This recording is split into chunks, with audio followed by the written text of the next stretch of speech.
جب آپ اس طرح سے دعا مانگیں گے جس طرح آپ صلی اللہ علیہ وسلم نے دعا کا طریقہ سکھایا ہے، تو آپ جو بھی دعا مانگیں گے قبول ہوگی۔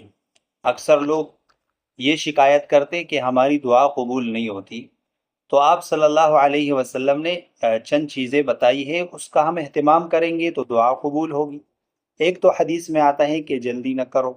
بعض لوگ جلدی کرتے ہیں، آج دعا مانگ لی اور یہ سمجھتے ہیں کہ بس 2-3 سیکنڈ کے بعد میری دعا قبول ہو جائے گی۔ تو آپ صلی اللہ علیہ وسلم نے فرمایا کہ آدمی کی دعا قبول ہوتی ہے جب تک وہ جلدی نہ کرے۔ اور ایک چیز جو بہت زیادہ اہم ہے وہ یہ ہے کہ ترمذی شریف کی روایت ہے، رسول اللہ صلی اللہ علیہ وسلم نے فرمایا کہ ادعوا اللہ وانتم موقنون بالاجابہ، تم اللہ تعالیٰ سے دعا مانگو اس حال میں کہ تمہیں قبول ہونے کا مکمل یقین ہو۔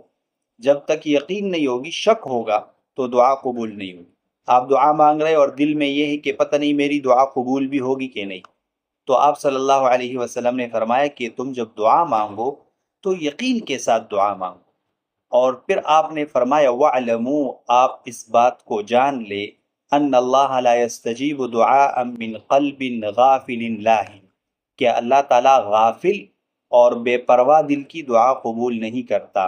یعنی جو شخص غافل ہے، منہ سے دعا مانگ رہا ہے لیکن دل کسی اور طرف متوجہ ہے، یا اس کا دل بے پرواہ ہے، اس طرح آپ دعا مانگیں کہ اے اللہ میرے اس مسئلے کو آپ کے سوا کوئی حل نہیں کر سکتا، آپ ہی اس کو حل کریں گے۔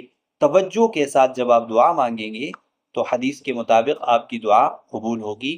آپ نے یقین کے ساتھ اور توجہ کے ساتھ اللہ تعالیٰ سے مانگنا ہے، پھر انشاءاللہ جو بھی مانگیں گے تو قبول، دعا ضرور قبول ہوگی۔